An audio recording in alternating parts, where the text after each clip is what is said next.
My name's Nathan Cole. I'm 42 years old, and until a few years ago, I believed that hard work, family, and land were the only things a man really owned in this world. I grew up in a small town in Iowa, the kind of place where everyone knows your name and the soil remembers your footsteps. My father used to say, "Land doesn't just grow crops, son. It grows character." Our family farm had been in the Cole name for 3 generations. 200 acres of golden cornfields, a red barn that leaned slightly to the east, and a white farmhouse that smelled like coffee and rain after harvest. Every fence post, every groove in the old tractor seat had a story. My younger brother, Ethan, was 5 years younger than me. When we were kids, he followed me everywhere. Through the fields, the woods, even to the creek where we used to catch catfish with our bare hands. Back then, I thought we'd be partners forever, brothers keeping the legacy alive. But people change.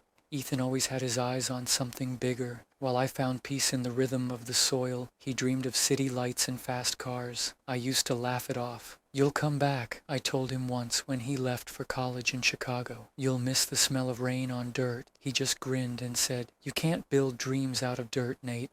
When our father passed away, everything slowed down. He'd worked that land until the day his heart finally gave out in the barn, leaning against his favorite tractor. The silence that followed was heavier than any storm I'd ever known. After the funeral, Ethan came home for the reading of the will. He wore a suit that looked too expensive for a small-town lawyer's office. I remember the way he tapped his foot impatiently as the lawyer, old Mr. Jenkins, read through the details. Our father had left the farm to both of us, 50-50. Equal shares, equal responsibility. That was his way of keeping us together, even after he was gone. At first, it worked. For a few months, Ethan pretended to care. He helped with repairs, smiled at the neighbors, even rode with me on the combine during harvest. I thought maybe, just maybe, the old magic was coming back, but I should have known better. I started noticing things. Late-night phone calls, papers on his desk he'd quickly hide when I walked in.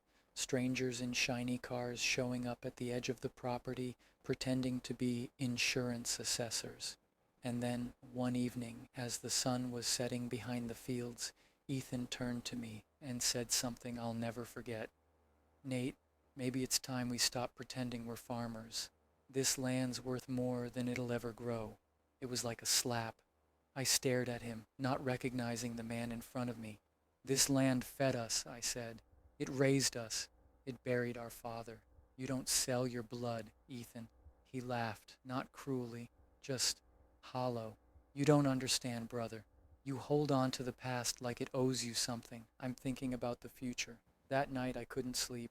I sat on the porch with a cup of black coffee, staring out over the fields, the moonlight glinting off the corn leaves like silver waves. I thought about Dad's calloused hands, his words echoing in my head. "Land doesn't just grow crops, it grows character." And for the first time I felt a chill run through me, the kind that whispers a warning before the storm comes. I didn't know it then, but that conversation was the crack in everything, the first fracture in a bond built by blood and soil, and soon the storm would hit harder than I ever imagined. If you're watching this, tell me in the comments, would you sell your family's land if it meant a better life, or would you hold on no matter the cost? I'm curious to know which kind of person you are. It happened slowly, the way storms creep in. First a soft wind, then the quiet before the thunder. A few weeks after that conversation, Ethan started making excuses not to help around the farm. He was handling paperwork, meeting investors, or talking to the bank. At first I didn't question it. I thought maybe he was just figuring out finances, trying to keep the place afloat. But one night, I walked past his room and heard him whispering on the phone. I only caught pieces of it. "Yeah, he doesn't know yet. No, I can get him to sign. Once the deal's done, I'll wire it." That last sentence froze me. I stood there in the hallway, listening, my pulse hammering in my ears. For a second, I thought about barging in, demanding answers, but I didn't. I just stepped back quietly, heart pounding, realizing something I never thought possible. My own brother was planning something behind my back. 2 days later, I found out what. I came home from the fields, covered in dirt and sweat, and saw a black SUV parked in our gravel driveway. 2 men in suits were standing near the porch, clipboards in hand, looking around like they already owned the place. "Can I help you?" I asked, trying to keep my voice calm. One of them smiled, that polite, empty kind of smile city men wear. Mr. Cole, we're just here to survey the property. Routine before the closing. Closing? I repeated. What closing? He looked confused. Your brother didn't tell you? The sale. The buyer wants to finalize by next week. It was like the ground shifted under me. I stormed into the house, calling for Ethan. He was in Dad's old office, the one lined with trophies, faded family photos, and shelves of books about soil and machinery. He looked up from his laptop, startled. What sale? I asked. My voice came out sharp, trembling with anger. He sighed, leaning back. Nate, listen. No, you listen, I snapped. What the hell are you doing? You're selling the farm? Without even telling me? He rubbed his temples, that fake patience that made me want to punch something. It's not like that. You said it yourself. This place isn't what it used to be. We're drowning in taxes, in repairs. The buyer's offering 3 times market value. This could set us both up for life. For life? I shouted. This is life. This land is our life. You can't put a price on that. He stood up, his voice rising too. You think Dad would have wanted us to break our backs for the rest of our lives? You think holding on to a bunch of dirt is more important than being free? I couldn't even look at him. That word, free, it hit like a curse, because that's what he'd always wanted. Freedom from responsibility, from the weight of family. I slammed my fist on the desk. You're not just selling land, Ethan. You're selling him. You're selling everything. He didn't respond, just stared at me, cold, distant, a stranger in my brother's face. That night, I went through the filing cabinet, found the paperwork, all drawn up, signed with both our names. But only one signature was real. Mine had been forged. For a while, I just stood there staring at the ink, my name written in perfect imitation. The same hand that used to hold mine when we were kids had faked my future. I couldn't breathe. My throat burned. The papers slipped from my hands and scattered across the floor like dry leaves. The next morning, I drove into town, straight to the county clerk's office, but it was too late. The sale had already gone through.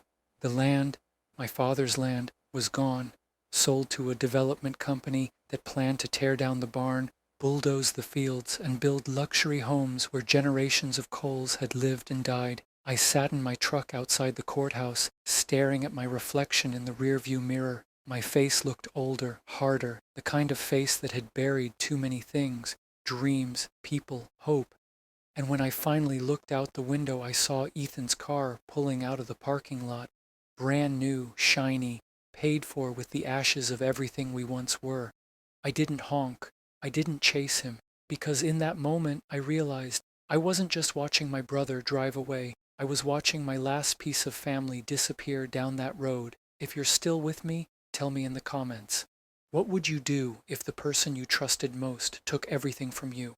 Would you forgive them, or would you make them feel what betrayal really means? You know how people say time heals all wounds? They lie. Some wounds don't heal. They just scab over long enough to fool you until one day you touch them again and realize the pain never left. That's what it was like for me. 3 weeks passed since Ethan sold the farm. The developers had already started clearing the trees behind the barn, the same ones Dad and I planted when I was 12. I used to measure my height against those trees. Now I watch strangers cut them down like they were nothing more than obstacles in their way. I moved into a small apartment on the edge of town, one room peeling wallpaper in a window that faced a parking lot instead of open fields. Every night, I'd wake up to the sound of construction, the beep of machines backing up, the metal clanging, the laughter of men tearing apart my father's legacy. And every night, I'd stare at my phone, reading Ethan's last text over and over again. Greater than, it was for the best, Nate. You'll thank me someday, thank him, for taking my home, for betraying our blood, for erasing Dad. There's a kind of silence that comes after betrayal, not peaceful, but empty. I stopped eating right, stopped talking to people.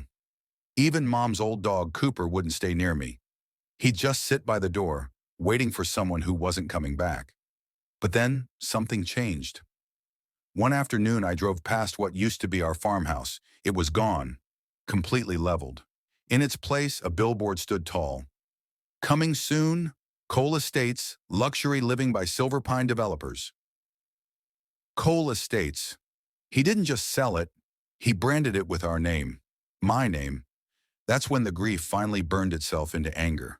Real, dangerous, electric anger. I found out Ethan was living in the city now. Downtown, high-rise apartment, driving a black Tesla. He had everything he'd always wanted. But I also found something else. Something he didn't want anyone to know. The sale hadn't gone entirely clean. Silver Pine was under investigation for tax evasion and bribery. Ethan had signed as a witness on several documents that tied him directly to a shady offshore account. The kind of thing that could ruin a man. And that's when I knew what I had to do. I wasn't going to fight him with fists or screaming matches. That would be too easy. Number. I was going to make him feel what I felt, slowly, painfully, piece by piece. So I started showing up where he least expected me, at the cafe near his office, sitting 2 tables away. At the gym he went to every morning, lifting weights in the mirror right behind him. At the parking lot, standing beside his car when he came out late at night. I never said a word. I just looked at him. You could see it in his face. That flicker of fear, that tightening of his jaw. The realization that no matter how far he ran, he couldn't outrun guilt. One night, he finally snapped. He cornered me outside a diner. "Nate, what the hell are you doing?" he shouted. "Just checking in," I said, calm as still water. "Brotherly love, you know?" He looked tired. Not the kind of tired you fix with sleep, but the kind that eats your soul. "You need to move on, Nate. It's done. I did what I had to do." "You did what you had to do," I repeated quietly. "And now I'm doing what I have to." That's when I handed him the envelope. Inside was a copy of the bank document connecting him to the illegal Silver Pine deal. His blood drained from his face. "You think you can ruin me?" he hissed. I smiled. "No, Ethan. I think you already did that yourself." He stood there trembling, not from fear of me, but from the truth that I'd finally found his weakness. The next day, I got a call from one of the old farmhands, Rick. He said, "You did something, didn't you? He's been pacing around town, looks like a ghost." Maybe I did. Or maybe I just let karma do her job. But that's the thing about betrayal. It always circles back. And this time, it was headed straight for him. If you're still watching, tell me something in the comments. Would you destroy the person who destroyed you? Or would you let time finish the job? Because me, I've never been patient enough to wait for karma. Sometimes, you have to become her. Ethan's downfall didn't happen overnight. It came in quiet, methodical waves, and I watched every single one of them hit. 2 weeks after our confrontation, his company accounts were frozen. The investigation into Silver Pine developers had gone public, and Ethan's name was mentioned in almost every article. Unverified involvement, they said, but people don't read the fine print. They read headlines, and the headline said, "Ethan Cole under scrutiny in Silver Pine scandal." His investors pulled out, his business partners stopped answering his calls, and the man who once stood so tall suddenly looked small. I didn't celebrate, not once, because the thing about revenge is it doesn't heal you. It just keeps you busy enough not to notice the pain underneath. One night I went back to what used to be our land. The developers had stopped construction. The lawsuit had frozen all their assets. What was left looked like a war zone, half-built luxury homes, piles of dirt, and silence. I sat on the hood of my truck and watched the sunset from the same angle Dad used to. The air still smelled like hay and dust. For a moment, I could almost hear his laugh. Then headlights pulled up behind me. A familiar black Tesla rolled to a stop. Ethan got out. He looked different, older, worn down. His perfect haircut was gone, his clothes wrinkled, and for the first time in years, he didn't look like a businessman. He looked like a boy who'd lost everything. He didn't say a word at first. He just stood there, hands trembling, eyes glassy. Finally, he spoke. "You got what you wanted." I stared at him. "What do you think I wanted, Ethan?" He swallowed hard. "To ruin me." I shook my head. "No, brother. I just wanted you to understand what Dad gave up for us. What we had here." He looked around at the dirt, the wreckage, the empty promises. "Guess I understand now," he whispered. For a long time, neither of us spoke. The only sound was the wind brushing through the weeds. Then he said something that hit harder than any punch could have. I didn't mean for it to go this far. I thought if I could make enough money, I'd finally prove I was worth something. But I lost everything trying to chase it, even you. And just like that, the anger I'd been carrying for months cracked. Not forgiveness, not yet, but something softer. You can rebuild, Ethan, I said quietly, but this time you start with yourself, not with someone else's sacrifice. He nodded, tears forming in his eyes. And you? What are you going to do? I smiled faintly. I'm going to plant again. Maybe not crops, but something real. He got back in his car. For a moment our eyes met through the windshield. He looked like a man who had finally seen the wreckage he'd created, inside and out. Then he drove away, the sound of tires fading into the distance. I stayed there until the stars came out, and for the first time since Dad's funeral, I felt peace. Not joy, not victory, just peace. Sometimes revenge doesn't end with destruction. It ends with realization. Sometimes the last laugh isn't about watching someone fall. It's about standing up again yourself. If you're still here, I want to know, would you forgive someone who broke you? Or would you walk away and never look back? Let me know in the comments below. And if this story hit you in the heart, make sure to like this video, subscribe to The Last Laugh, and remember, not every ending needs revenge. Sometimes silence is the loudest victory of all.